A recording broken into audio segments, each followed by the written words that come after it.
Buat kalian kelahiran tahun 90-an, pasti sangat kenal dengan artis Nirina Zubir. Dia pernah populer berkat banyaknya film yang ia perankan, salah satunya film Get Married.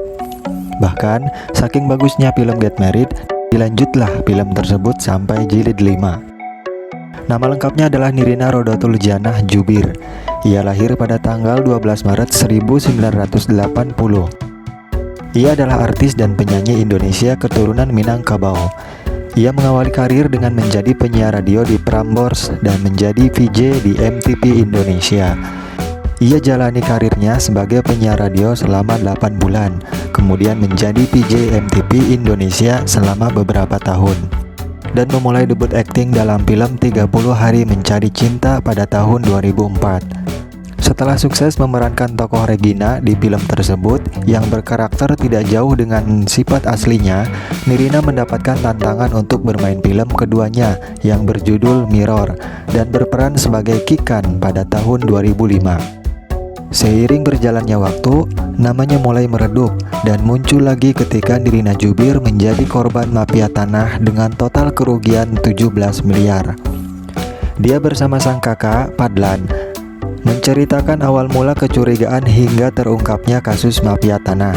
Kejadian itu kalau tidak salah pada tahun 2017, dan pelakunya adalah asisten rumah tangganya ibunda Nirina, yaitu Riri beserta suaminya. Keduanya telah memalsukan data-data yang berkaitan dengan sertifikat tanah.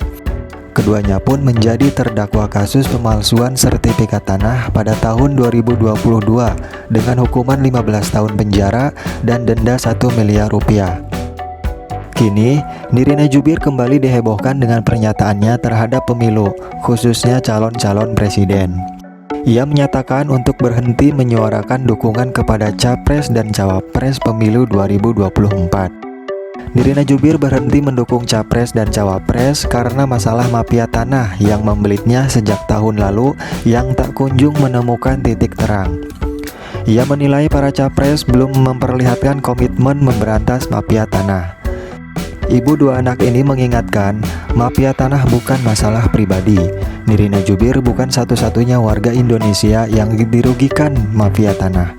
Banyak warga lain yang jadi korban di luar sana. Pernyataan Nikita diunggah di Instagram pribadinya.